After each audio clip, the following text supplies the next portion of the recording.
kisah inspiratif, hukum Islam, adab seorang muslim, tata cara beribadah, amalan kehidupan, motivasi sukses dan cara bisnis, parenting Islam dan Samawa.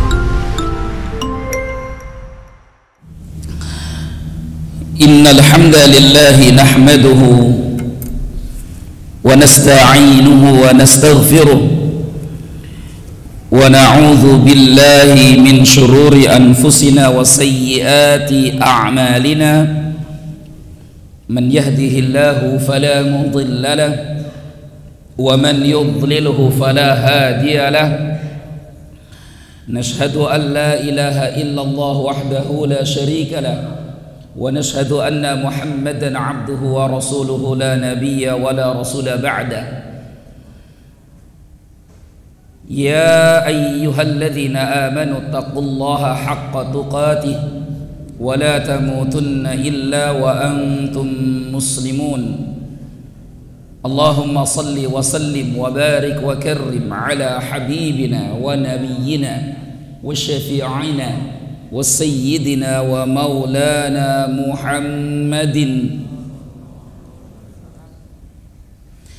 وعلى آله وأصحابه ومن تبعهم بإحسان إلى يوم الدين اللهم لا سهل إلا ما جعلته سهلا وأنت تجعل الحزن إذا شئت سهلا. أما بعد kaum muslimin dan muslimat jamaah salat subuh a'azzakumullah wa iyaya alhamdulillahi rabbil alamin. Segala pujian dan syukur hanyalah milik Allah Rabb semesta alam. Salawat beriringkan salam kita curah limpahkan pada Nabi besar Muhammad sallallahu alaihi wasallam, pada keluarga beliau, para ahli bait, kemudian para sahabat Nabi ridwanullahi alaihim ajma'in, serta umatnya yang senantiasa mengikuti mereka dengan ihsan hingga akhir zaman. Alhamdulillahi rabbil alamin. Di pagi hari ini sambil kita beriktikaf di dalam masjid yang berkah dan mulia, kita juga menunggu datangnya waktu isyraq, waktu syuruk. Kita duduk bermajlis tawasaw bil haq, tawasaw bis sabr, saling menasehati dalam kebenaran, saling menasehati dalam kesabaran. Semoga Allah ridha dengan apa yang kita lakukan, dan semoga apa yang kita kerjakan ini tercatat sebagai pemberat timbangan di yaumul mizan, dan Allah ampunkan dosa-dosa kita semua, amin ya rabbal alamin. Kita telah sampai pada pembahasan tentang bagaimana Allah subhanahu wa ta'ala atau Al-Quran mengabarkan kepada kita tentang Nabi Zakaria alaihi salam, perjuangannya, gigihnya dalam berdoa, tidak pernah mengenal kata putus asa, karena harapan itu akan selalu ada.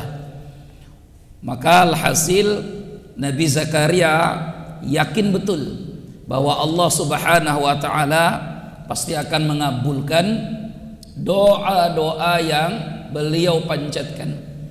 Karena di antara doa yang beliau selalu minta kepada Allah subhanahu wa ta'ala adalah agar kiranya beliau diberikan anak keturunan yang dapat melanjutkan estafet dakwah kenabian. Al-Quran sebagaimana yang pernah saya sampaikan menyebutkan ada 3 amalan yang jika kita lakukan Allah subhanahu wa ta'ala menjamin pelakunya tidak akan mungkin disengsarakan dan tidak akan mungkin dikecewakan oleh Allah subhanahu wa ta'ala. Yang pertama adalah ahli Quran. Mereka semua yang cinta kepada Al-Quran, hobi membaca Al-Quran, apalagi mengamalkan Al-Quran atau menghafal Al-Quran, maka hidupnya akan dimuliakan oleh Allah, tidak disengsarakan apalagi di akhirat. Yang kedua adalah anak yang berbakti kepada kedua orang tuanya. Maka siapapun yang berbakti kepada kedua orang tuanya, maka Allah tidak akan mungkin menyengsarakannya. Yang ketiga adalah hamba yang selalu berdoa minta kepada Allah.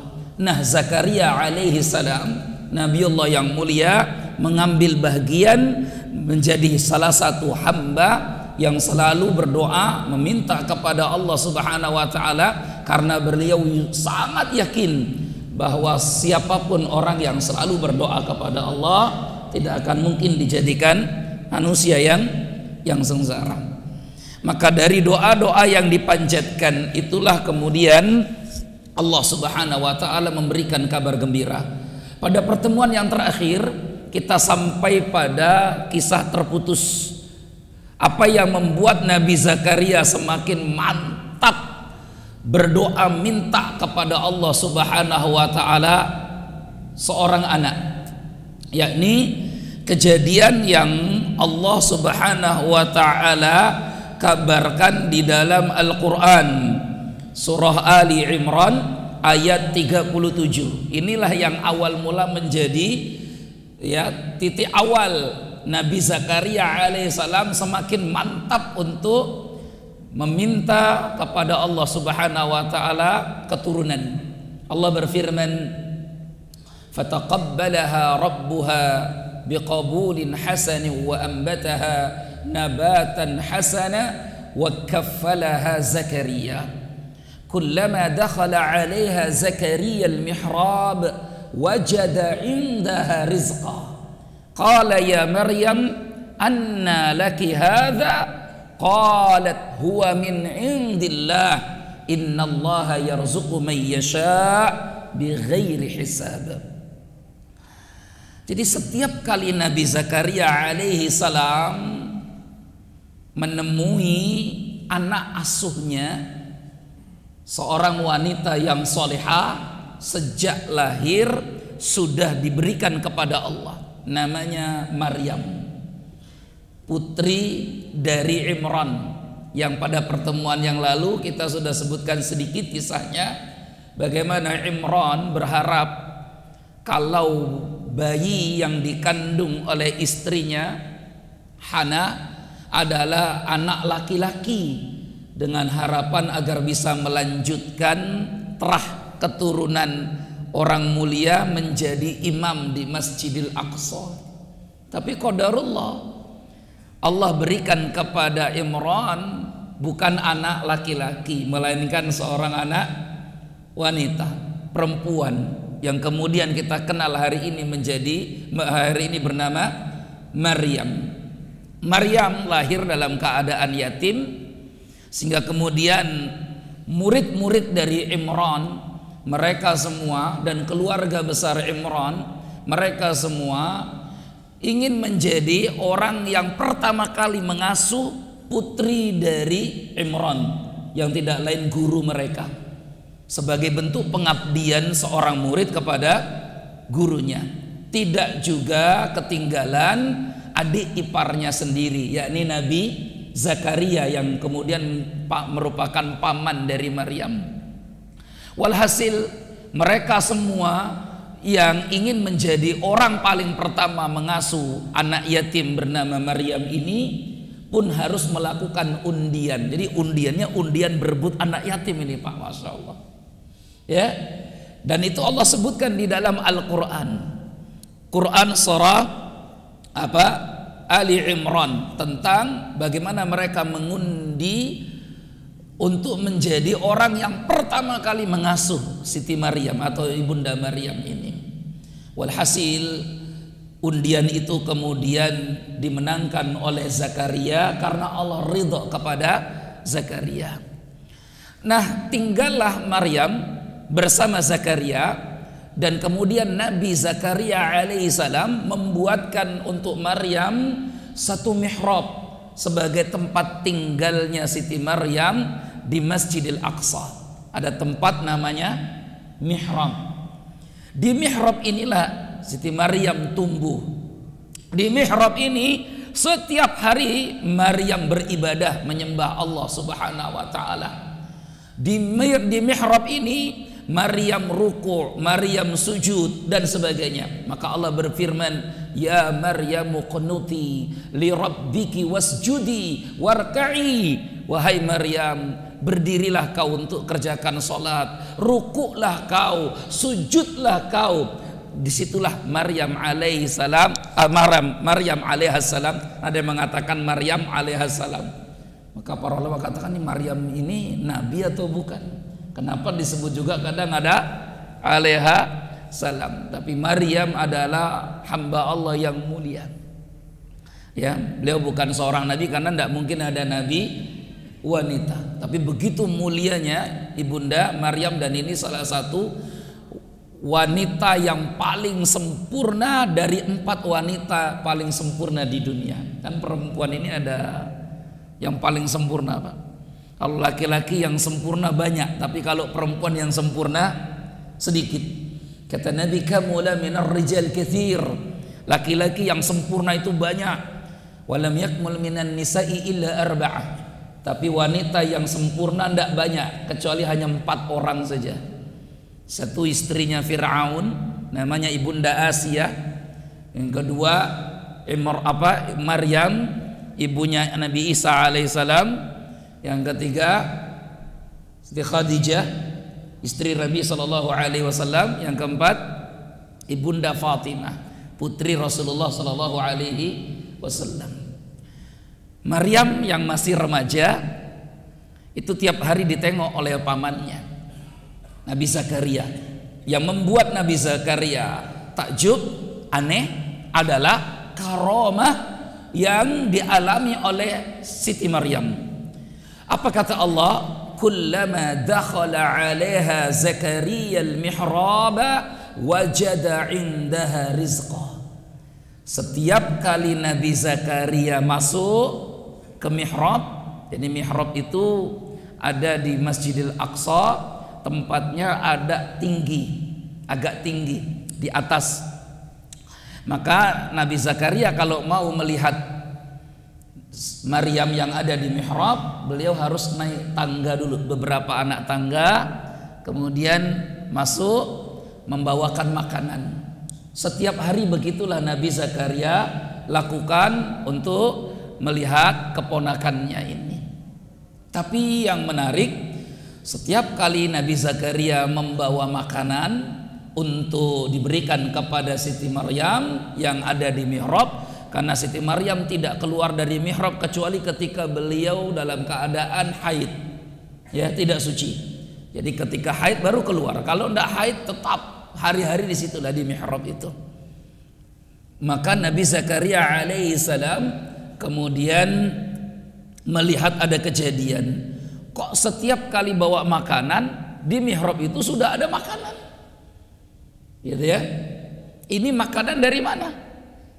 Maka Maryam ditanya oleh Zakaria, anna laki hadza, dari mana makanan ini? Kenapa pertanyaannya dari mana? Bukan siapa yang ngantarkan makanan ini. Harusnya pertanyaannya siapa yang ngantarkan makanan ini, tapi pertanyaannya dari mana makanan ini? Karena para ulama ahli tafsir menyebutkan tentang kejadian ini. Yang membuat Nabi Zakaria bertanya dari mana makanan ini, karena makanan yang ada dimiliki oleh Maryam ini makanan yang aneh, yang kemudian disebutkan oleh para ulama ahli tafsir di sini adalah, kata beliau, setiap kali Nabi Zakaria bawa makanan, kullama dakhala 'alaiha mawdi'a ibadatiha, setiap kali Nabi Zakaria bawa makanan di tempat ibadahnya Maryam, di mihrabnya ini.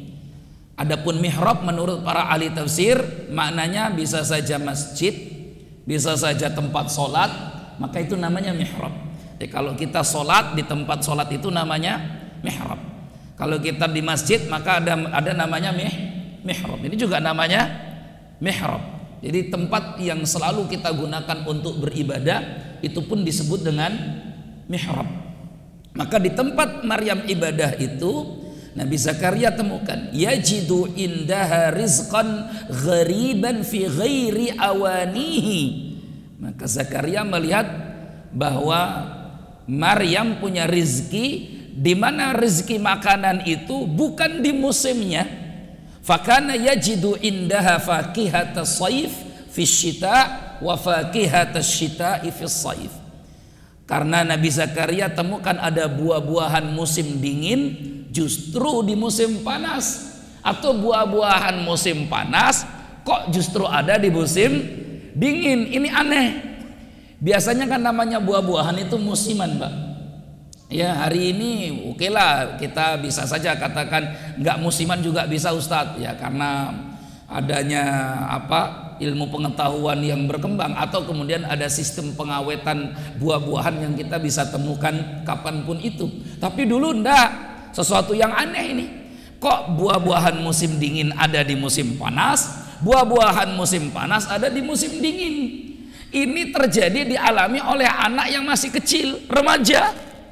Maka keadaan ini yang membuat Nabi Zakaria semakin yakin kalau anak kecil yang masih remaja saja mengalami keajaiban-keajaiban dari Allah Subhanahu wa taala yang maha mampu melakukan segalanya, maka Allah pun pasti mampu memberikan anak keturunan kepada saya. Keyakinan itu yang membuat Nabi Zakaria makin mantap. Maka Allah berfirman di dalam surah Ali Imran ayat 38, hunalika da'a Zakaria rabbah. Maka di sanalah Nabi Zakaria berdoa kepada Tuhannya, Rabbi habli min ladunka dzurriyyatan thayyibah innaka sami'ud du'a.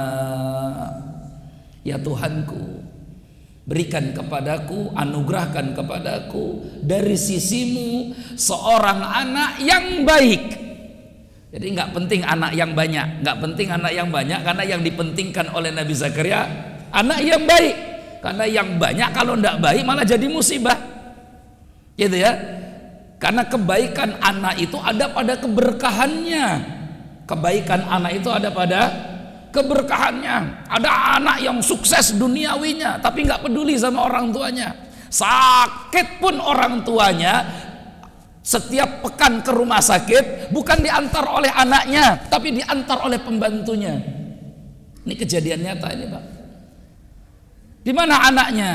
Katanya anak saya baru promosi jabatan, kalau harus meninggalkan kerjaan kantornya ini mengkhawatirkan bisa-bisa nanti dia tidak bisa lanjut terus karirnya dan sebagainya. Akhirnya rumah sakit dalam keadaan yang sudah sakit parah harus diantar oleh pembantunya.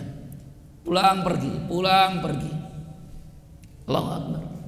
Maka saudaraku yang dimuliakan Allah, yang dimau oleh Nabi Zakaria adalah dzurriyyatan thayyibah, anak keturunan yang baik. Maka semoga anak-anak kita betul-betul membawa kebaikan untuk kita. Nah, jamaah sekalian yang dimuliakan Allah Subhanahu wa taala, Nabi Zakaria minta kepada Allah keturunan. Ini menunjukkan, kata Imam Al-Qurtubi di dalam ayat ini, Al-Qurtubi kemudian bawakan dalam tafsirnya Jami' li Ahkamil Quran, beliau katakan dallat hadhil ayatu ala talabil walad wa hiya sunnatul mursalin was-siddiqin. Kata Imam Al-Qurtubi, ayat ini menunjukkan bahwa ada sunnah yang menjadi kebiasaan para nabi dan siddiqin, orang-orang yang jujur.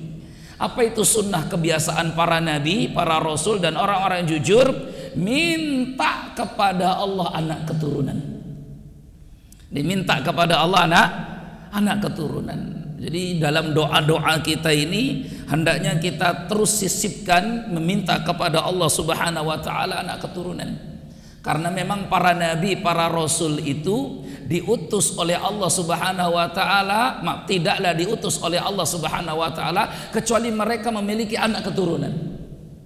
Allah berfirman di dalam Al-Qur'an, "Walaqad arsalna rusulan min qablika wa ja'alna lahum azwaja wa dhurriyyah." Dan sungguh telah kami utus ya Muhammad para rasul-rasul utusan sebelummu, dan kami berikan kepada mereka rasul-rasul utusan itu pasangan hidup dan anak keturunan. Ayat ini yang kemudian menjadi perdebatan para ulama perbincangan para ulama, apakah semua nabi dan rasul itu punya istri dan punya anak keturunan? Karena ayatnya menyebutkan, dan sungguh telah kami utus rasul-rasul sebelummu ya Muhammad, kecuali melainkan kami berikan kepada mereka pasangan dan anak keturunan. Nah kalau begitu kan kita ini sudah ada terlanjur keyakinan nih, Nabi Isa ini punya istri atau enggak? Karena Nabi Isa itu rasul utusan Allah Subhanahu wa taala. Nabi Musa kan jelas punya istri, gitu ya, punya anak keturunan. Nabi Ibrahim jelas punya istri, punya anak keturunan, rasul itu. Kemudian siapa lagi rasul utusan Allah misalkan? Nuh juga punya istri, punya anak keturunan. Nah Nabi Isa ini nabi dan seorang rasul. Sementara Allah katakan semua rasul-rasul yang Allah utus sebelummu itu punya istri, punya anak. Ini kira-kira Nabi Isa ini bagaimana? Maka sebagian ahli tafsir mereka meyakini ayat ini dan mengatakan begitu pula Isa.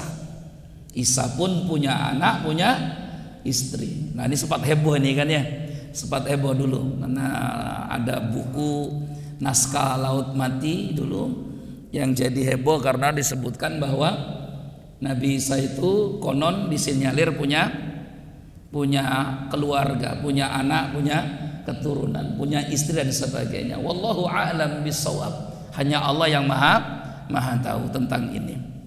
Ya, yang namanya Da Vinci Code itu ya, Da Vinci Code. Ya, nanti silakan dibaca tentang teori Da Vinci Code ya, naskah Laut Mati yang menyebutkan tentang hal ini. Kemudian Al-Qurtubi lanjutkan kembali. Wa fi sahih Muslim an Sa'ad Ibni Abi Waqqas qal, dalam Sahih Muslim dari sahabat Sa'ad bin Abi Waqqas beliau berkata, arada Utsman an yatabattal fanahahu Rasulullah sallallahu alaihi wasallam walau ajaza lahu dzalika lakhtasaina.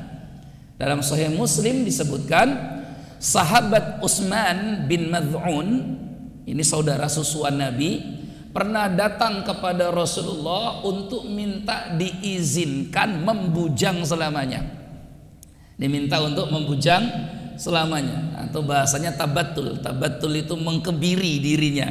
Ini tidak mau nikah, maunya ibadah betul lama-lama. Karena Utsman bin Mad'un ini memang sahabat Nabi yang hobinya beribadah. Ya, dunia itu sudah tidak dibutuhkan lagi oleh beliau. Ibadah, saudara sesuan Nabi, dan beliau ini orang yang pertama kali dikuburkan di kuburan Baqi'. Ya, kalau hari ini kita ke makam Baqi', di kuburan Baqi' di Masjid di Nabawi, maka ada kuburan yang agak besar di tengah-tengah, biasanya paling rame.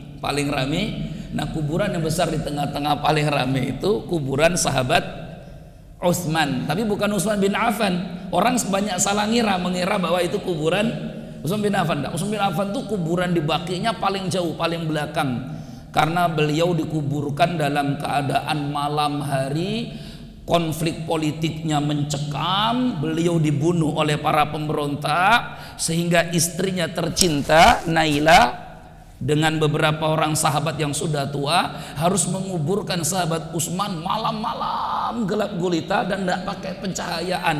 Di kuburannya paling jauh, khawatir kalau para pemberontak itu tahu sahabat Utsman dikuburkan di mana, itu akan dibongkar. Maka kuburannya paling jauh. Jadi yang di tengah-tengah yang besar itu Utsman bin Mad'un, yang dalam riwayat ini ingin membujang selamanya, tidak mau nikah. Karena dia punya anggapan, beliau punya anggapan menikah itu melalaikan dan sebagainya dari ibadah. Fanahahu Rasulullah, maka Nabi larang. Nah, karena jalan meninggalkan nikah, jalan membujang selamanya, itu bukan jalan para nabi, bukan jalan para rasul. Justru dengan berkeluarga, justru dengan menikah seseorang, nilai ibadahnya makin bertambah, Bapak Ibu semua. Maka ibadahnya orang yang sudah menikah, doanya orang yang sudah menikah, mengais rezekinya orang yang sudah menikah, nilainya di sisi Allah jauh lebih besar ketimbang orang yang tidak punya keluarga. Ini motivasi untuk yang punya filosofi hidup bujang seumur hidup, maka berusaha untuk cari pasangan, karena semua para nabi itu punya pasangan. Bahkan nabi berharap minta keturunan. Nabi berharap minta keturunan. Jadi ada sunnah berharap minta keturunan. Nabi Zakaria pun minta keturunan. Rabbi habli min ladunka dzurriyyatan thayyibah. Ini salah satu doa yang kita bisa praktekkan dalam hari-hari kita, minta keturunan kepada Allah supaya anak-anak kita ini dijadikan dzurriyyatan thayyibah. Rabbi habli min ladunka dzurriyyatan thayyibah innaka sami'u ad-du'a. Ya, jadi doakan mendoakan anak keturunan supaya baik itu sunnah. Maka Ummu Sulaim datang kepada Rasulullah sallallahu alaihi wasallam berkata, kata Ummu Sulaim, ya Rasulullah, khadimuka Anas ud'u Allah lahu. Ya Rasulullah, ini ada pembantumu, anakku Anas, tolong doakan anak saya. Maka ini ada sunnah nih. Jadi kalau ada orang tua bawa anaknya ketemu orang soleh, mintakan orang soleh itu untuk doakan anaknya. Ada sunnah, kebiasaan para sahabat melakukan itu. Di ketika mereka bawa anaknya bertemu dengan Nabi SAW, maka mereka tidak minta doa itu untuknya, tapi orang tua ini akan minta doa Nabi untuk siapa? Untuk anaknya. Karena itu yang sunnah, Pak. Itu yang sunnah. Bukan doakan saya enggak. Doakan siapa? Anak saya. Karena kebaikan anak kebaikan untuk orang tuanya. Keberkahan anak keberkahan untuk orang tuanya. Begitu ya jamaah sekalian ya. Walhasil kejadian itu yang membuat Nabi Zakaria semakin semangat. Hunalika da'a Zakaria rabbah. Di sanalah Nabi Zakaria berdoa meminta kepada Tuhannya. Kata Al-Qurtubi, hunalika maknanya dua. Hunalika dzarfun liz-zaman yusta'malu fi zamani wal makan. Kata hunalika digunakan oleh orang Arab untuk menunjukkan dua hal. Satu, menunjuk kepada tempat, yang kedua menunjuk pada waktu. Kalau merujuk kepada waktu, maka maknanya seketika itulah Nabi Zakaria setelah melihat keajaiban karamah yang Allah berikan kepada Siti Maryam, maka seketika itulah Nabi Zakaria langsung berdoa minta kepada Allah. Nah, gitu ya. Mumpung nih waktunya waktu mustajab ini, seketika itu juga langsung minta. Begitu. Makna yang kedua, hunalika itu dzarful lil makan, menunjukkan tempat. Maka maknanya karena Nabi Zakaria melihat di tempat itu, di mihrab itu, Allah berikan kemuliaan kepada Maryam, karomah-karomah yang demikian banyaknya, maka di tempat itulah Nabi Zakaria pun berdoa minta kepada Allah. Walhasil kita hari ini kan tahu Bapak Ibu, bahwa mustajabnya doa itu karena beberapa hal. Yang pertama, mustajabnya doa dipengaruhi oleh waktu. Yang kedua, mustajabnya doa dipengaruhi oleh tempat. Maka ada waktu-waktu yang mustajab untuk kita berdoa. Waktu sahur, sebelum kita subuh, ini waktu yang mustajab. Maka hendaknya kita terbangun di waktu sahur, meminta ampun kepada Allah Subhanahu wa ta'ala, sehingga Allah ampunkan doa dosa-dosa kita, Allah kabulkan permohonan kita. Waktu Jumat, Jumat waktu mustajab, maka jadikan Jumat itu untuk berdoa. Waktu Rabu, hari Rabu juga hari yang mustajab, terutama ba'da asar, karena ada sunnah, ada hadis yang menerangkan tentang itu. Maka jadikan hari Rabu ba'da asar untuk waktu berdoa, karena itu waktu yang mustajab. Waktu seseorang sedang safar itu mustajab, ya, dan sebagainya. Tempat juga sama, tempat-tempat mustajab. Maka di antara tempat yang mustajab, multazam. Di antara tempat mustajab, Hijr Ismail. Di antara tempat yang mustajab, Arafah. Loh, kita kan tidak semuanya ke sana. Maka di antara tempat mustajab masjid, terutama mihrab. Ya, mihrab. Karena di mihrab itulah Nabi Zakaria berdoa. Allah kabulkan permohonannya. Iya, kapan waktu dikabulkan? Allah lanjutkan. Surah Ali Imran selanjutnya. Fanadathul malaikatu wa huwa qa'imun yusalli fil mihrab. Maka ketika Nabi Zakaria yusalli fil mihrab, sedang sholat. Nabi Zakaria sedang sholat di mihrab itu. Di mihrab di mana Siti Maryam mendapatkan kemuliaannya, karomah-karomahnya. Nabi Zakaria sedang sholat. Kenapa Allah menyebut yusalli fil mihrab? Ketika Nabi Zakaria sedang sholat, Allah kabulkan doanya. Kenapa sedang sholat? Kenapa ayatnya nggak sedang bermain, sedang senda gurau, sedang santai-santai, gitu ya? Tapi ayatnya katakan yusalli fil mihrab, sedang sholat. Allah pilih kata sholat, bukan sembarangan milih, enggak. Tetapi karena sholat adalah penentu kebaikan seseorang. Sholat itu penentu kebaikan seseorang. Ya, maka Nabi Zakaria permohonan doa-doanya yang berpuluh-puluh tahun. Para ulama ahli tafsir seperti Imam Ibnu Katsir menyebutkan bahwa ketika Allah mengabulkan doa Nabi Zakaria, usianya waktu itu sebagian katakan 77 sanatan, 77 tahun. Ada yang mengatakan bal aksar min dzalik mi'ah sanah, bahkan ada yang katakan 100 tahun. Jadi ketika Allah kabulkan doa Nabi Zakaria, usianya sudah tidak lagi muda, jamaah sekalian. Uban di kepalanya sudah penuh, tulangnya sudah keropos, tenaganya sudah habis. Dalam keadaan seperti ini, istrinya mandul lagi. Sudah begitu menopause, selesai sudah. Tapi keadaan yang menurut kacamata manusia tidak mungkin, mustahil, tidak ada yang tidak mungkin bagi Allah. Allah berikan Nabi Zakaria anak keturunan ketika beliau sedang yusalli fil mihrab, sedang mengerjakan sholat.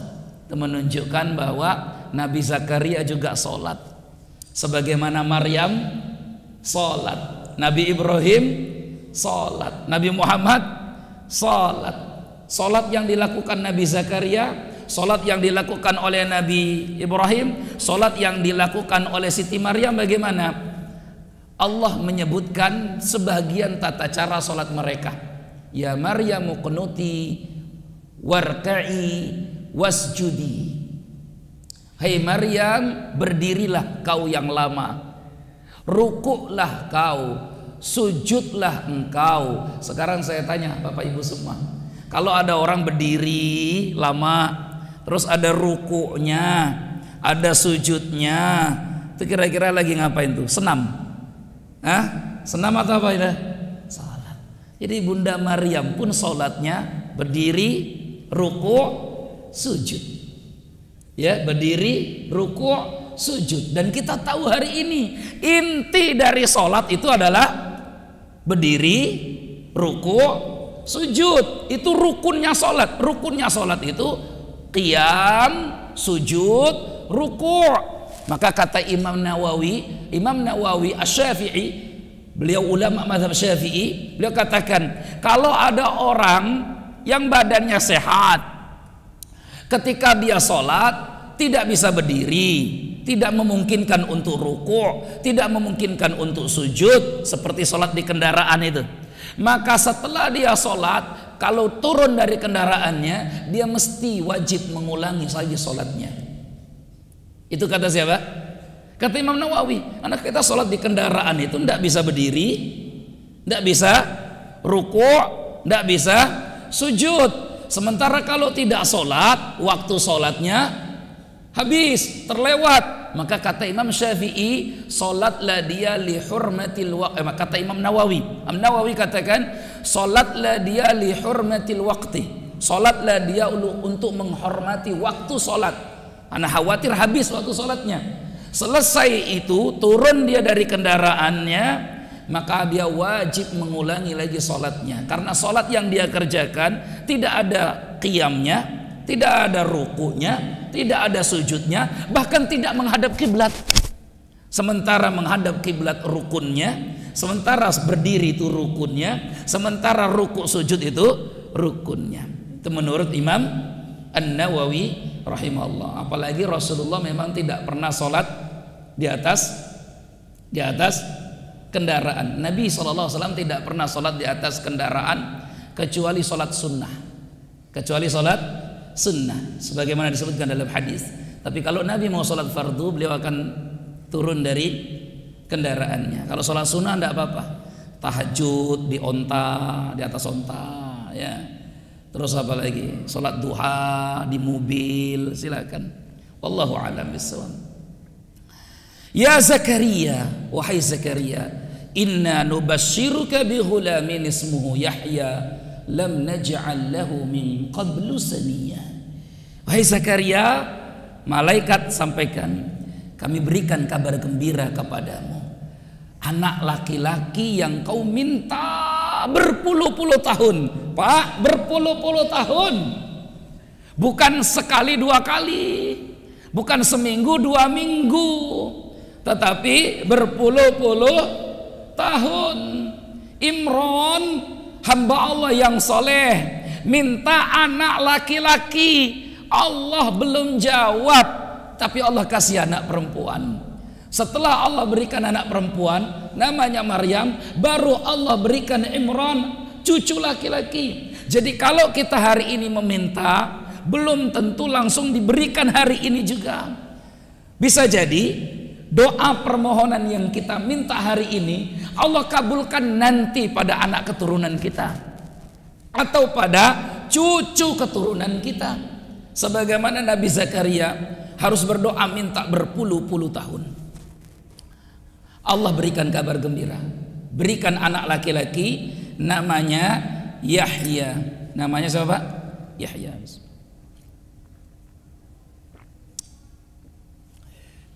Jamaah sekalian yang dimuliakan Allah, ayat 9 di surah Maryam, Allah katakan, qala kadzalika qala rabbuk huwa 'alayya hayyin wa qad khalaqtuka min qablu wa lam taku syai'a. Lu ini istri saya sudah menopause, apalagi ketika muda pun sudah divonis akhir mandul. Apa kira-kira mungkin bisa punya anak? Allah jawab, huwa 'alayya hayyin, membuat hambaku mengandung itu sangat mudah sekali bagiku. Kata Allah, mudah sekali bagi Allah. Bagaimana cara untuk meyakinkan Nabi Zakaria? Waqad khalaqtuka min qablu wa lam taku syai'a. Bukankah aku telah ciptakan kau dan sementara kau dahulu tidak ada? Yang tidak ada saja bisa diadakan oleh Allah yang maha ada. Apalagi kalau ini ya bahannya ada. Ini bahannya kan ada. Mana bahannya? Ada suami, ada istri. Dua-dua bahannya ada ini semuanya. Maka mudah bagi Allah menciptakan Nabi Adam yang tidak ada orang tuanya saja. Mudah bagi Allah. Ciptakan Siti Hawa yang tidak ada ibu saja. Mudah bagi Allah. Apalagi menciptakan anak yang ada bapaknya, ada ibunya. Itu 'alayya hayyin, sangat mudah bagi aku, kata Allah. Kata Allah, sangat mudah bagiku. Qala rabbi ja'alli ayatan, qala ayatuka alla tukalliman nasa salasa layalin sawiya. Kalau begitu berikan aku tanda ya Tuhanku. Kata Allah, tandanya adalah 3 hari ini kamu tidak bisa bicara. Kalau kamu mengalami 3 hari tidak bisa bicara, padahal mulutmu sehat, badanmu sehat, bukan sedang stroke nih Pak. Kalau stroke kan susah bicara. Nah ini sehat, ya. Kalau zikir bisa, kalau sholat bisa, mulutnya normal, tapi ketika bicara tidak bisa. Ini aneh ini. Berzikir, berdoa bisa, baca Taurat bisa, tapi ketika berbicara tidak bisa. Maka inilah tanda bahwa Allah mengabulkan doamu. Allah akan berikan kepadamu seorang anak. Taib Nabi Zakaria alaihissalam bekerja, tapi setiap kali diajak bicara tidak bisa bicara. Apa pekerjaan Nabi Zakaria? Rasulullah sallallahu alaihi wasallam sebutkan dalam hadis riwayat Imam Muslim, kana Zakaria alaihi salam najjaron. Nabi Zakaria adalah seorang pandai kayu. Apa pandai kayu sekarang Pak namanya? Mebel ya. Mebel. Ya, mebel. Jadi Nabi Zakaria ini beliau profesinya bekerja untuk hidupnya dari pekerjaan apa? Pandai kayu, pandai kayu.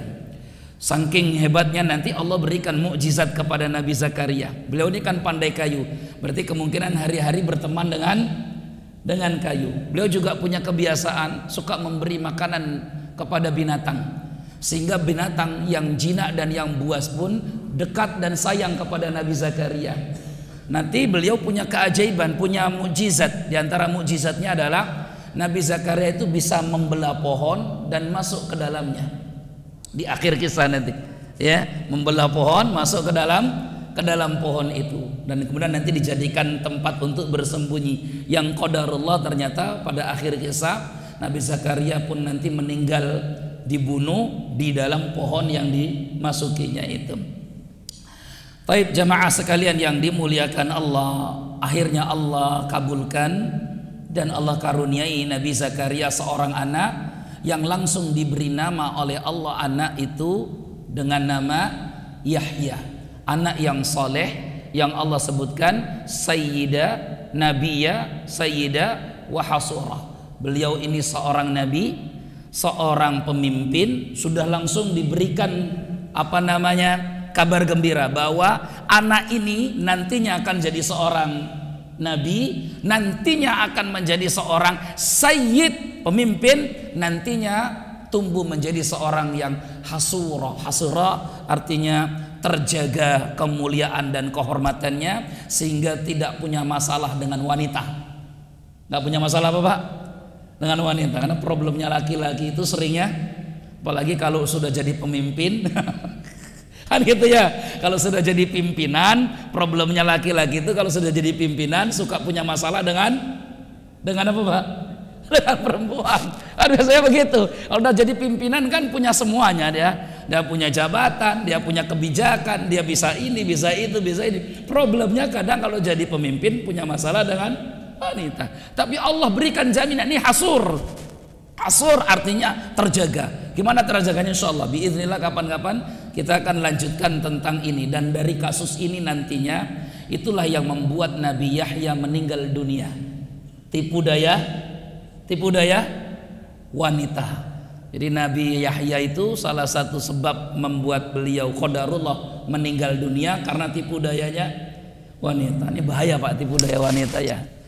Allah berfirman, ya Yahya, wahai Yahya, hudil kitaba biquwah. Ini ukuran anak soleh, ukuran anak soleh, ukuran orang tua berhasil mendidik anaknya, ukuran seorang guru parameter berhasil mendidik muridnya, ukuran seorang kiai berhasil mendidik santrinya. Ya, jadi santri yang baik ukurannya ayat ini, anak yang baik ukurannya anak ini, kader yang baik ukurannya ayat ini. Satu, Allah berfirman, ya Yahya khudil kitaba biquwwah wa atainahu al-hukma sabiyya wa hananan min ladunna wa zakah wa kana taqiyya wa barran biwalidayhi wa lam yakun jabbaran 'asiyya. Wahai Yahya, ambillah kitab ini, Taurat. Kalau dulu yang ada baru Taurat, kalau hari ini berarti Al-Quran. Maka anak yang baik yang dekat dengan Al-Quran, kader yang baik dekat dengan Al-Quran, santri yang baik dekat dengan Al-Quran, murid yang baik dekat dengan Al-Quran. Terus kalau sudah dekat, khud biquwwah, ambil, jadikan kitab ini, ambil, praktekkan dengan sekuat-kuatnya, semampu-mampunya, ya, sesungguh-sungguhnya. Jadi bukan hanya sekedar dibaca saja, tapi juga daripada aplikasi pengamalannya. Sudah. Kemudian wa atainahul hukma sabiyya. Sejak dari kecil Nabi Yahya itu sudah diberikan hikmah. Jadi Nabi Yahya itu memang diberikan oleh Allah kecerdasan sejak dari kecil saja Bapak Ibu. Nabi Yahya sudah hafal semua isi Taurat. Hafal semua isi Taurat. Dan diberikan hikmah, kata-katanya mengandung hikmah. Sampai-sampai Imam Ibnu Katsir sebutkan dalam kitabnya Qasasul Anbiya, menukil dari riwayat Imam Ibnu Mubarak. Ibnu Mubarak katakan, qala Sibyan li Yahya bin Zakaria.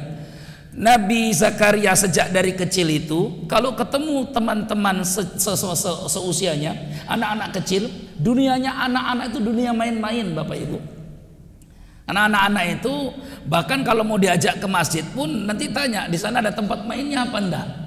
Anak saya saja kalau mau ke A2A ditanya, di mana yang ada perosotannya? Biarpun sekarang perosotannya sudah rusak. Maka dulu anak saya suka ke sini karena main perosotan. Dunianya anak dunia main-main. Yang tua kan nggak suka Pak main-main, main slot. Yang tua main slot ya. Main juga tapi beda mainnya, main slot. Allah ya karim. Tapi yang sholat subuh masya Allah nggak ada yang main slot gitu ya. Atau di sini yang mantan tobat dari slot. Nggak ada lagi ya. Alhamdulillah, judi ini bikin rusak semuanya Pak. Judi itu bikin rusak. Innama yuridu syaitan ayyuqi'a bainakumul adawata fil khamri wal maisir.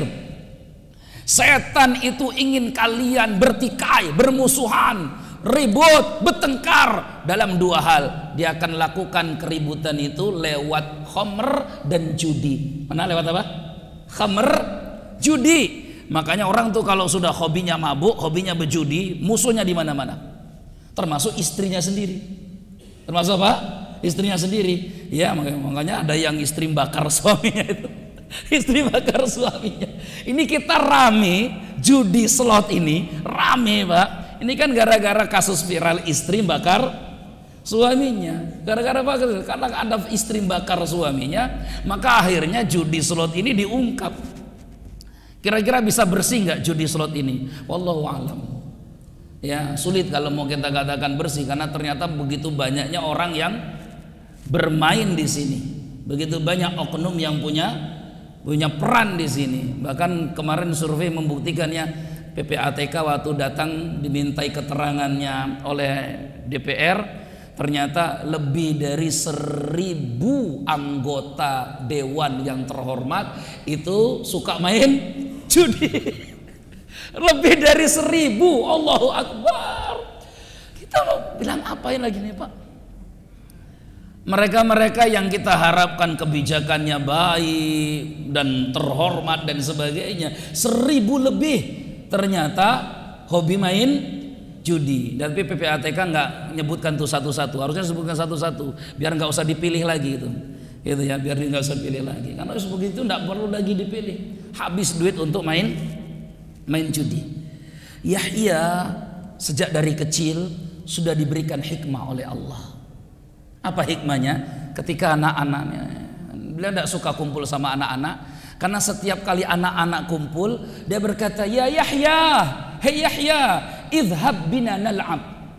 Kata Ibnu Katsir, idhab bina nal'ab. Yahya, ayo ke sini kita main sama-sama. Anak kecil kan suka main lari-larian, main petak umpat, main kelereng, main apa. Ayo idhab bina nal'ab. Ayo sini kita main. Apa kata Yahya? Yahya alaihissalam berkata, mali lu'bin khuliqna. Mohon maaf, saya diciptakan oleh Allah bukan untuk main-main. Anak kecil Pak, sobi itu anak kecil tuh, usia 5 tahun, 6 tahun, 7 tahun tuh namanya sobi. Anak 5 tahun, 6 tahun, 7 tahun sudah bisa mengatakan kepada teman-temannya, mohon maaf, saya diciptakan oleh Allah bukan untuk main-main begini. Allah ya karim. Wa atainahul hukma sabiyya. Allah berikan hikmah di lisannya. Faqada Zakaria. Suatu hari Nabi Zakaria kehilangan putranya tercinta. 3 hari 3 malam. Salasa ayyam, 3 hari 3 malam. Fa kharaja yaltamisuhu fil bariyah. Maka Nabi Zakaria cari sana kemari, hubungi kontaknya nggak aktif Pak. Belum ada juga nomor HP. Malum Pak, sudah pada ngantuk nih jangan-jangan. Nabi Zakaria cari, Pak, puluhan tahun nunggu datang anak, setelah dapat anak masih kecil 3 hari hilang. Kira-kira gimana perasaan orang tuanya? Kan gitu kan ya. Wong kita anak kita yang banyak satu lusin, kalau anak kita satu hilang 3 hari saja kita pusing. Ini anak cuma satu-satunya semata wayang 3 hari hilang. Fa kharaja yaltamisuhu fil bariyah fa idza huwa qad ihtafara qabran. Ternyata 3 hari itu Nabi Yahya yang masih kecil dia gali tanah dan tinggal di dalam tanah itu 3 hari. Dia gali tanah, dia jadikan seperti kuburan. Baru ketemu Nabi Zakaria. Wa aqama fihi yabki. Apa yang dilakukan 3 hari itu? Nangis. Hari-hari masih kecil sudah nangis. Buat kuburan sendiri, nangis di dalam kuburnya itu. Faqala ya bunayya. Nabi Zakaria temukan anaknya dalam tanah yang sudah digali. Maka kata Zakaria, hei anakku, ana atlubuka min salasati ayyam. Saya cari kamu 3 hari ini, enggak ketemu-temu, ternyata ada di sini. Wa anta fi qabrin qad ihtafartahu qa'iman tabki.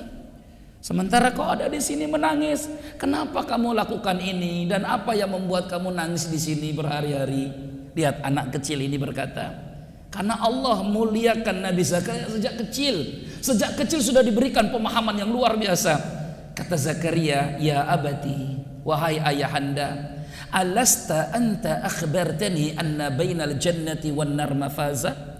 Bukankah ayah sendiri yang pernah nyampaikan kepadaku, nah antara surga dan neraka itu ada sahara yang luas sekali. La tuqta'u illa bidumu'il bakain. Tidak mungkin seseorang berhasil melewatinya kecuali dengan tangisan air mata. Maka saya hari ini menangisi itu, harapannya semoga bisa selamat dari neraka dan dimasukkan ke dalam surga. Allahu Akbar. Bukankah Rasulullah sebutkan, Pak, ada 2 air mata yang tidak mungkin bisa disentuh oleh api neraka. Satu dari 2 air mata itu adalah tetesan air mata yang kita keluarkan menangis karena menyesali dosa kita masa lalu, karena menyesali kesalahan kita masa lalu. Maka tetesan air mata itu insya Allah akan menjadi perlindungan bagi kita untuk selamat dari neraka. Ya, tetesan air mata jujur di tengah malam, bukan tetesan air mata waktu di keramaian, karena yang netes waktu rame bisa saja pencitraan. Itu ya, yang netes air mata waktu rame bisa saja apa? Pencitraan. Masya Allah. Wallahu a'lam bisawab. Insyaallah biiznillah kapan-kapan ya kita akan lanjutkan lagi, tapi intinya anak yang baik, santri yang baik, murid yang baik, satu, dekat dengan Al-Quran, sungguh-sungguh untuk menjalankannya. Kemudian kalimat kata-katanya selalu hikmah. Lihat kata-katanya Pak, hikmah. Awas hari ini banyak anak-anak kita, banyak remaja-remaja kita, kata-katanya itu na'udzubillah. Ya, ini lagi tren nih, kata-kata kotor, umpatan, cacian, makian lagi tren. Apalagi dengan maraknya media informasi ini. Yang ketiga, hanan. Apa itu hanan? Punya rasa belas kasihan yang mendalam. Yang ketiga, zakah, suci dari dosa. Yang keempat, takwa. Yang kelima, paling inti, bakti kepada orang tua. Lagi-lagi ditutup dengan bakti kepada orang tua. Karena sehebat apapun seorang anak, sebanyak apapun kesuksesan yang diraih, kalau tidak berbakti, gagal orang tua mendidiknya. Wallahu a'lam bishawab. Sudah surga. Sudah Islam. Ya. Taib, sampai di sini ya. Ada pertanyaan? Enggak ada. Silakan pertanyaannya disampaikan ke ustadz yang lain saja. Subhanakallahumma wa bihamdika asyhadu an la ilaha illa anta astaghfiruka wa atubu ilaik. Insyaallah biiznillah depan kita akan lanjutkan tentang Yahya dan Nabi Isa, karena mereka ini duet, dua sejoli, Nabi Yahya dan Nabi Isa alaihissalam saling menguatkan. Mereka hidup sezaman. Nabi Yahya, Nabi Isa, Nabi Zakaria ini hidup sezaman ya, mereka berbarengan. sehingga insya Allah kita akan bahas. Sudah cukup. Semoga Allah Subhanahu wa taala memberkati kita dan menerima amal soleh kita. Amin ya rabbal alamin. Rabbana ighfir lana dzunubana wa kaffir 'anna sayyi'atina wa tawaffana ma'al abrar. Rabbi ij'alni muqimas salati wa min dhurriyyati rabbana wa taqabbal du'a. Rabbana ighfir li wa liwalidayya wa lil mu'minina yawma yaqumul hisab. Sallallahu ala nabiyyina Muhammadin wa ala alihi wa sahbihi wasallam walhamdulillahi rabbil alamin. Assalamualaikum warahmatullahi wabarakatuh. Kisah inspiratif, hukum Islam, adab seorang muslim, tata cara beribadah, amalan kehidupan, motivasi sukses dan cara bisnis, parenting Islam dan Samawa.